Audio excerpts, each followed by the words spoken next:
போராட்டம் தொடர்பான எஃப்ஐஆர் மீதான விசாரணையை தொடர அனுமதித்த உச்சநீதிமன்ற உத்தரவுக்கு காக்ரோச் ஜனதா கட்சி கடும் எதிர்ப்பு தெரிவித்திருக்கிறது.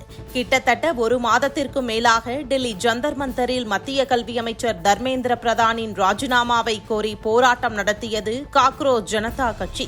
காக்ரோச் ஜனதா கட்சியின் போராட்டம் குறித்த வழக்கு நேற்று உச்சநீதிமன்றம் விசாரணைக்கு வந்தது. அந்த வழக்கில் உச்சநீதிமன்ற தலைமை நீதிபதி சூரியகாந்த் அளித்த தீர்ப்பின் சாராம்சம்: குற்றப்பின்னணி உள்ளவர்களை தவிர மற்ற போராட்டக்காரர்கள் மீது எந்தவித கடுமையான அல்லது கட்டாய நடவடிக்கையும் எடுக்கக்கூடாது. இருப்பினும் எஃப்ஐஆர் மீதான விசாரணைக்கு எந்தவித தடையும் இல்லை. போராட்டங்களின் போது கைது செய்யப்பட்ட 18 வயதிற்கு உட்பட்ட சிறுவர்களை உடனடியாக விடுவிக்க வேண்டும் என அனைத்து மாநிலங்களுக்கும் உத்தரவிடப்படுகிறது. போராட்டக்காரர்களின் டிஜிட்டல் மற்றும் தனிப்பட்ட தகவல்கள் பொதுவெளியில் கசியாமல் இருப்பதை காவல்துறையினர் உறுதி செய்ய வேண்டும். அனைத்து சிசிடிவி காட்சிகள், ட்ரோன் பதிவுகள், பாடி கேமரா பதிவுகள், வயர்லெஸ் உரையாடல்கள், பிசிஆர் அழைப்பு பதிவுகள் ஆகியவை பாதுகாப்பாக பராமரிக்கப்பட வேண்டும் என கூறியுள்ளது.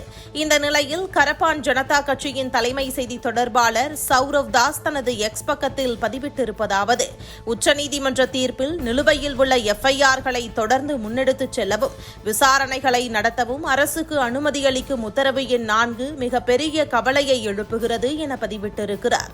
இதற்கிடையில் காவல்துறையினர் நடைபெற்ற வன்முறை காட்சிகளை சிசிடிவி பதிவுகளின் மூலம் ஆராய்ந்ததில் முதற்கட்டமாக 2873 பேர் அடையாளம் கண்டறியப்பட்டனர். அதில் 989 பேர் மீது கொலை, கொள்ளை, பாலியல் வன்கொடுமை, ஆட்கடத்தல், வழிபறி ஆகிய குற்றங்களின் பின்னணி உள்ளது கண்டறியப்பட்டது. காவல்துறையினர் அரசிடம் அளித்துள்ள அறிக்கையின்படி அடையாளம் காணப்பட்டவர்களில் 101 பேர் கொலை வழக்குகளிலும், 284 பேர் வழிபறி மற்றும் கொள்ளை வழக்குகளிலும், 92 பேர் பாலியல் வன்கொடுமை மற்றும் பெண்கள், குழந்தைகளுக்கு எதிரான பிற குற்றங்களிலும் ஈடுபட்டு வழக்கு பதிவு செய்யப்பட்டவர்கள். இவர்கள் மீதும் வழக்கு பதியப்பட்டுள்ளது.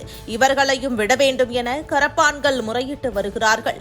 மேலும் போராட்டத்தில் ஈடுபட்டவர்களுக்கு அவர்களின் உறவினர்கள் அல்லது நண்பர்களுக்கு வெளிநாடுகளிலிருந்து பணம் வந்துள்ளதா என்ற ரீதியிலும் விசாரணை முடுக்கிவிடப்பட்டுள்ளது. இதையெல்லாம் அறிந்த கரப்பான் பூச்சிகள் அனைவரையும் விட வேண்டும், இல்லையென்றால் மீண்டும் போராட்டம் என அறிவித்துள்ளது. போராட்ட விஷயம் நீதிமன்றம் சென்றுவிட்டதால் இனி கைது நடவடிக்கை தீவிரமடையும் என அங்கிருந்து வந்த தகவல்கள் தெரிவிக்கிறது.